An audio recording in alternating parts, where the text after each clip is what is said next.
ठीक है। श्रीमद् भगवद गीता अध्याय 4 श्लोक 4 बहुत बढ़िया कॉम्बिनेशन है।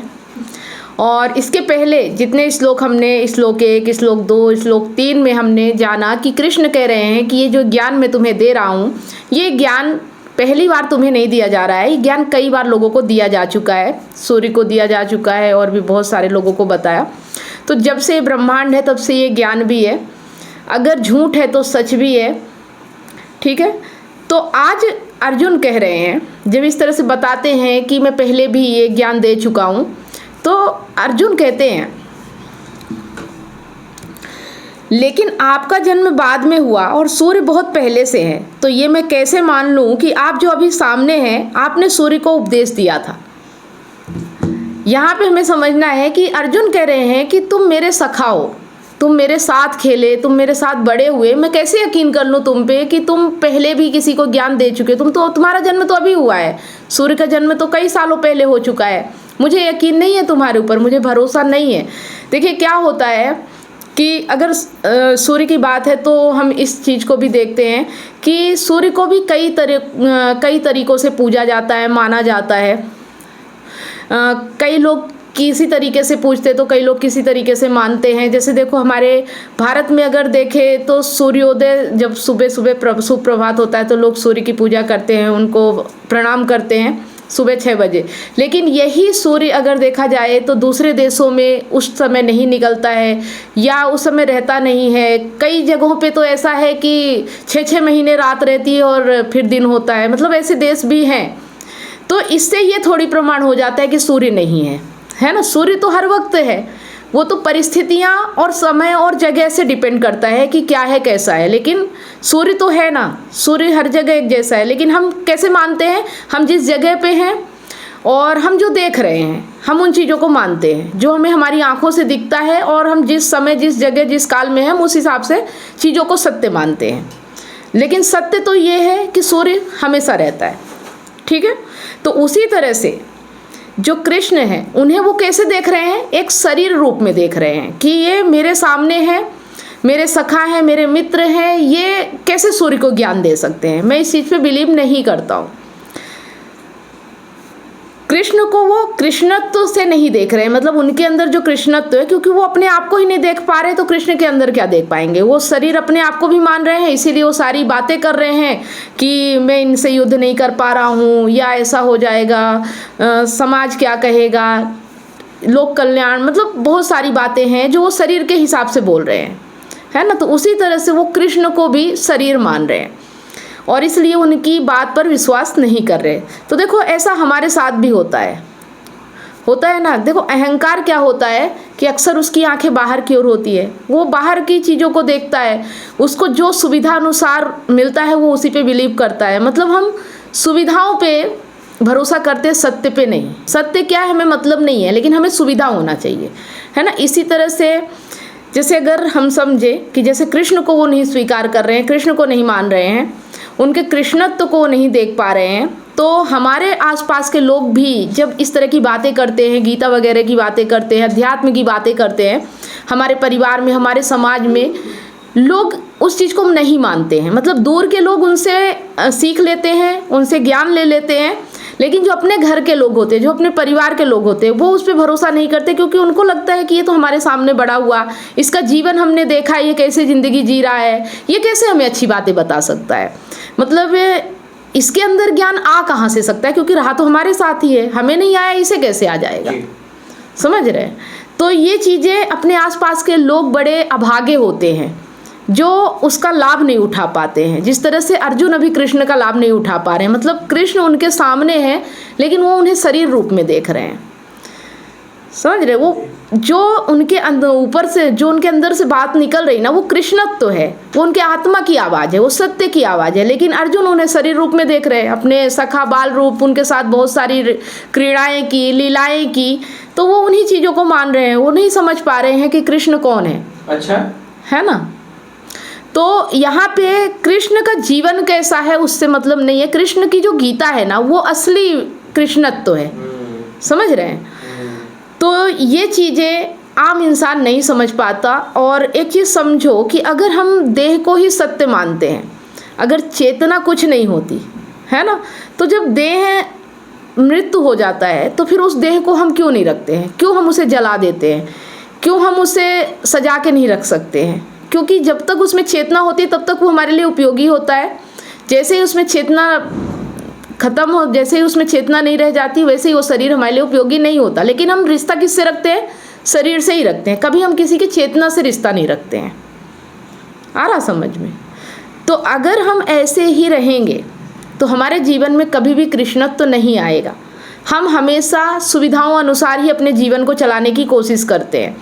हम हमेशा वो चीज़ देखते हैं जो हमें फ़ायदा दे जाए, है ना। और हम कभी भी लड़ाई, कोई भी हो युद्ध, चाहे वो ज़िंदगी का युद्ध हो, चाहे वो बिजनेस का हो, चाहे व्यापार का हो, चाहे कहीं का भी हो, चाहे जीवन का हो, चाहे रिलेशन का भी हो, हम जब तक अपने आप को बचाए रखने का प्रयास करेंगे तब तक हम अपने जीवन में कृष्णत्व नहीं ला सकते। जो वास्तविक सत्य है, जो वास्तविक सुकून है ना, वो हमें तब तक नहीं मिलेगा जब तक हम अपने आप को बचाए रखने की कोशिश करेंगे। अहंकार भी आत्मा की आवाज़ नहीं सुन पाता है, अहंकार आत्मा को नहीं देख पाता है। क्यों? क्योंकि वो अपने आप को बचाए रखना चाहता है। यहाँ पे अगर अर्जुन की बात करें तो वो अहंकार का स्वरूप है, और कृष्ण की बात करें तो वो आत्मा और सत्य के स्वरूप हैं।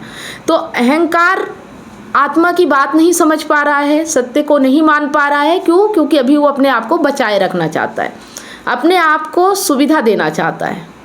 ठीक है, देखिए हमें अगर समझना है ना कि वास्तव सत्य क्या है, तो जो आपको बहुत दुलरा रहा है, बहुत प्यार दे रहा है, बहुत आपके आगे पीछे घूम रहा है, वो झूठ होता है। ठीक है, जो सत्य होता है ना, वो आपको तोड़ता है, वो आपको मिटाता है, आपके अंदर से टुकड़े टुकड़े हो जाते हैं। और ये दर्द हम बर्दाश्त नहीं कर पाते, और इसीलिए हम सत्य को कभी देख नहीं पाते। हमें वो प्यारा लगता है जो हमें प्यार करता है, जो हमें दुलराता है, जो हमारा फ़ायदा उठाता है, जो हमारे साथ चालाकियाँ करता है, क्योंकि वो हमें कहीं ना कहीं खुश रखने की कोशिश करता है, कहीं ना कहीं हमारे अहंकार को बढ़ाने की कोशिश करता है। लेकिन सत्य जो होता है वो आपके अहंकार को मिटाने की बात है ना। जो अपने आप को तोड़ने के लिए तैयार है, जो अपने आप को बदलने के लिए तैयार है, सत्य सिर्फ उसी के लिए है। और उसी के जीवन में जो भी प्रॉब्लम है, जो भी परेशानियां हैं, क्योंकि अहंकार जन्म से ही दुखी है, और अहंकार का दुख तभी दूर होगा जब अहंकार मिटने के लिए तैयार होगा। अगर आप भी गीता के साथ है और गीता का ज्ञान आपके जीवन में उतरे, तो आप जो बने बैठे हो और जिन चीज़ों से आप सुविधाएं देख रहे हो, अगर आप उन्हीं चीज़ों के पीछे भागते रहोगे तो गीता और कृष्ण तो आपके लिए नहीं है। ये हम कई बार बात कर चुके हैं। तो वही चीज़ है यहाँ कि हमें भी ऐसा संदेह होता है, हमारे आसपास कोई ऐसा व्यक्ति हो जो हमें गीता की बात बता रहा है, जो हमारे जीवन को बेहतर बनाने की बात कर रहा हो, जो हमारे जीवन में वास्तविक सत्य को लेके आ रहा हो, हम उससे दूरी बना लेते हैं। हम ये नहीं समझ पा रहे हैं कि वास्तव में इसके अंदर से जो आवाज़ आ रही ना, और जब हमें तकलीफ़ पहुंचा रही है, तो ये तकलीफ़ हमें पहुंचा क्यों रही है? कहीं ना कहीं तो कुछ तो है। जैसे कि हमने बात की कि अगर हमें प्यास है तो कहीं ना कहीं पानी ज़रूर होगा, पानी है तो प्यास है, अगर प्यास नहीं है तो पानी भी नहीं होगा, है ना। तो अगर दुख है तो उससे मुक्ति भी है, लेकिन हम देख नहीं पा रहे हैं, हम प्यास कहीं और से मिटाने का सोच रहे हैं। आ रहा समझ में?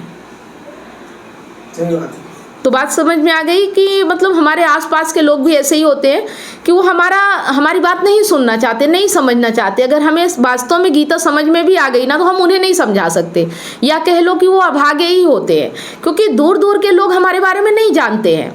वो हमसे डायरेक्ट जो मिलते हैं ना, वो हमारे बचपन के बारे में नहीं जानते, हमारे जवानी के बारे में नहीं जानते, हमारे पुराने किस्से कहानियाँ उनको नहीं पता होते, और इस वजह से वो हम पे भरोसा करते हैं और अपने जीवन को बेहतर बनाते हैं।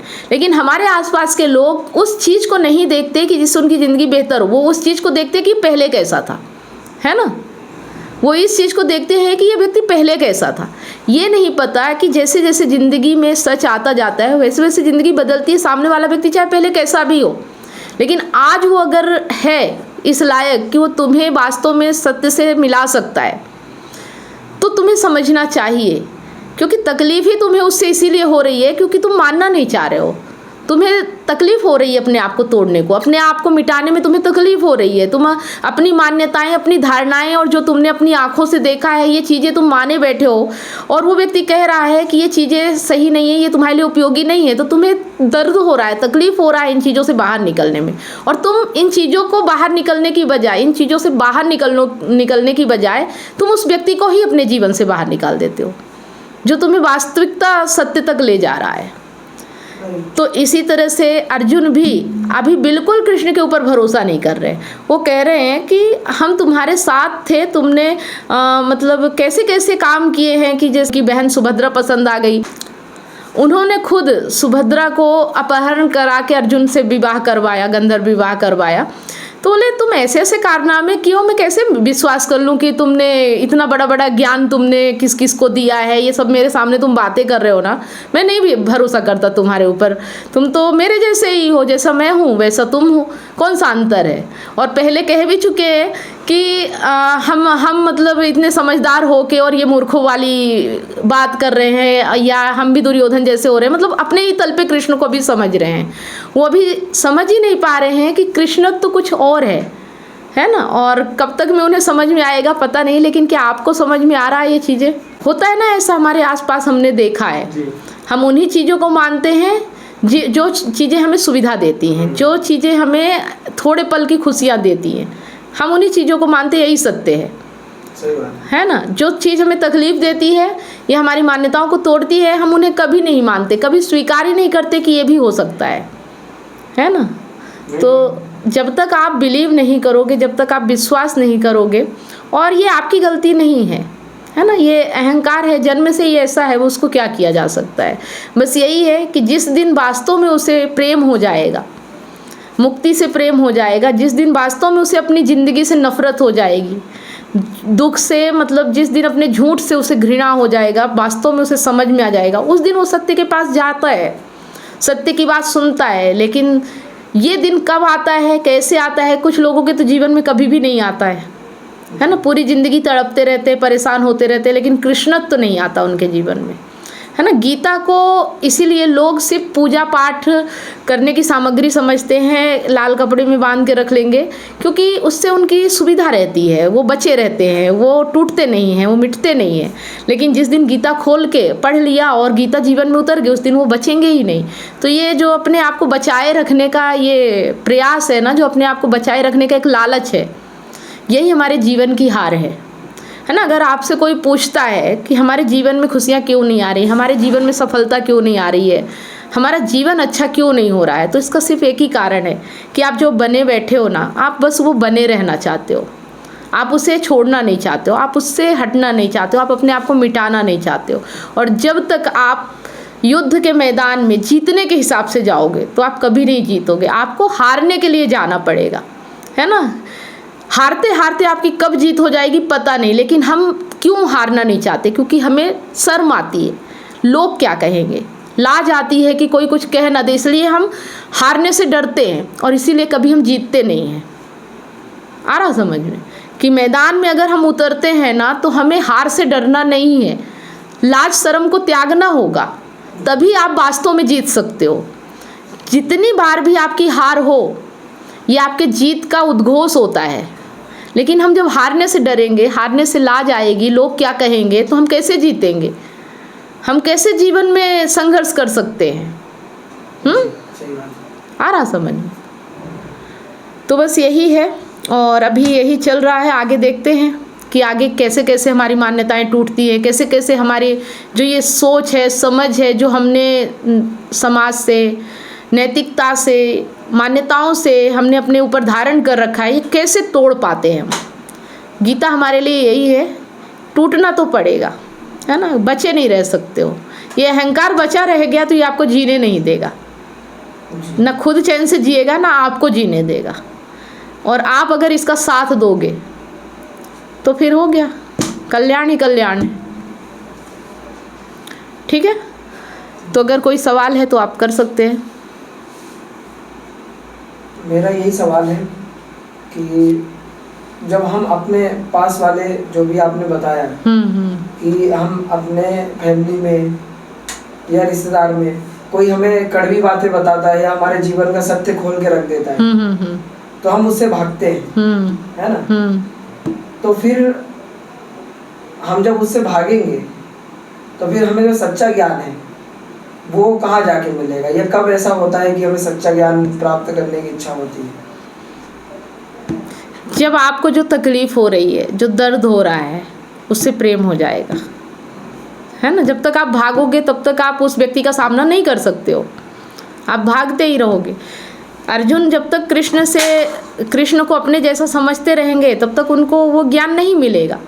जिस दिन वो कृष्ण को अपने से अलग समझेंगे, जिस दिन वो वास्तव में समझ पाएंगे कि कृष्ण जो बोल रहे हैं हमारे हित के लिए है, उसी दिन आप उसकी बात सुनोगे और उसी दिन आपके जीवन में कृष्णत्व तो आएगा, है ना। जो ये दर्द हो रहा है, जो ये कड़वापन, ये बुरा लग रहा है, जिस दिन आप इसी को बोलते हैं आत्मज्ञान, कि ये कड़वापन, ये कड़वा क्यों लग रहा है, ये हमें बुरा क्यों लग रहा है, चोट क्यों लग रही है हमें। जब चोट से आपको प्यार हो जाएगा, इस कड़वेपन से प्यार हो जाएगा, उस दिन आपके जीवन में वास्तव में सत्य आएगा, है ना। तो उम्मीद करती हूँ कि आप लोगों को जैसे जैसे हम गीता में आगे बढ़ते जा रहे हैं, काफ़ी चीज़ें बहुत अच्छे तरीके से समझ में आ रही होंगी, है ना। आपके आसपास भी अगर कोई ऐसा व्यक्ति है जो वास्तव में आपको सही इलाज कर रहा है, आपका दवाई भड़ले वो कड़वी पिला रहा है, तो गीता सुनने के बाद मुझे लगता है कि आपको उसकी बात सुनना चाहिए, समझना चाहिए और मानना चाहिए, है ना। जी मेरा एक सवाल है। जी मेरा सवाल ये है कि आपने बोला कि जब हम किसी को सही सही बात बताते हैं तो वो बोलता है कि हो ही नहीं सकता, वो ऐसा बोलता है कि मेरे साथ नहीं हो सकता। उसका मानना तो है कि वो बात जो बोल रहे हैं सही है और दूसरों पर हो सकती है, लेकिन मेरे साथ नहीं हो सकती। उनका ऐसा मानना होता है कि हाँ हो सकता है, ऐसा ऐसा हुआ होगा किसी के साथ, पर मेरे साथ नहीं हो सकता। देखो ये भी एक मान्यता है कि हम जिनको जानते हैं ना कि जिनके साथ ये चीज़ें उपयोगी हो सकती है, हुई हैं, तो हम उन्हें भगवान का दर्जा दे देते हैं, हम उन्हें अपने से अलग मानते हैं। हमको लगता है कि उनका जन्म कुछ अलग हुआ होगा, उनके साथ कुछ अलग चीज़ें हुई होंगी, या वो व्यक्ति ही अलग है, वो इंसान ही अलग है। हम उन्हें व्यक्ति इंसान थोड़ी मानते हैं, हम उन्हें भगवान मानते हैं। हम उन्हें अपने जैसा समझते नहीं हैं और इसीलिए हम सोचते हैं कि ये बातें उनके लिए उपयोगी है लेकिन हमारे लिए नहीं है, है ना।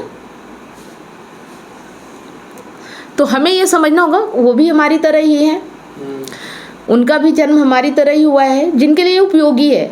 बाकी सत्य तो शाश्वत है, वो तो ना उसका जन्म होता ना मृत्यु होती, वो तो अमर है, अजर है ना। जिस इंसान को लाभ हो रहा है, जैसे कृष्ण है, बुद्ध हैं, और ऐसे कई लोग आते जाते रहेंगे इस दुनिया में। ऐसा नहीं है, सत्य किसी न किसी के माध्यम से हमारे पास आता रहता है ना। सत्य एकदम से ऐसा नहीं होता कि वो अलौकिक प्रकट हो जाएगा, वो किसी न किसी माध्यम से आएगा आपके पास, है ना। और वो जो माध्यम है ना, तो अगर उसके पास आ सकता है तो आपके पास क्यों नहीं आ सकता। सत्य आपसे दूर थोड़ी है, लेकिन आप जो बने बैठे हो, आप जो अपने अंदर कमजोरियां हैं, जो आप अपने आप को समझ रहे हो, इसकी वजह से सत्य आपके पास नहीं है। जिस दिन आप ये समझ जाओगे कि कृष्ण जैसे हैं, गौतम बुद्ध जैसे, वैसे हम भी हैं, हम भी इंसान हैं और हमारे पास भी ये शक्तियाँ हैं, सभी के पास है। जैसे कि हमने कहा कि आग जलती है, धुआं को हटाना पड़ता है ना। धुआं, आग तो पहले से ही है, धुआं के कारण वो ढका रहता है। उसी तरह से सत्य तो आपके अंदर है ना। आपकी मान्यताएं, आपकी धारणाओं के कारण वो ढका हुआ है, आप उसे देख नहीं पा रहे हो, इसीलिए आप उनके जैसे नहीं बन पा रहे हो। ठीक है, आ गया समझ में?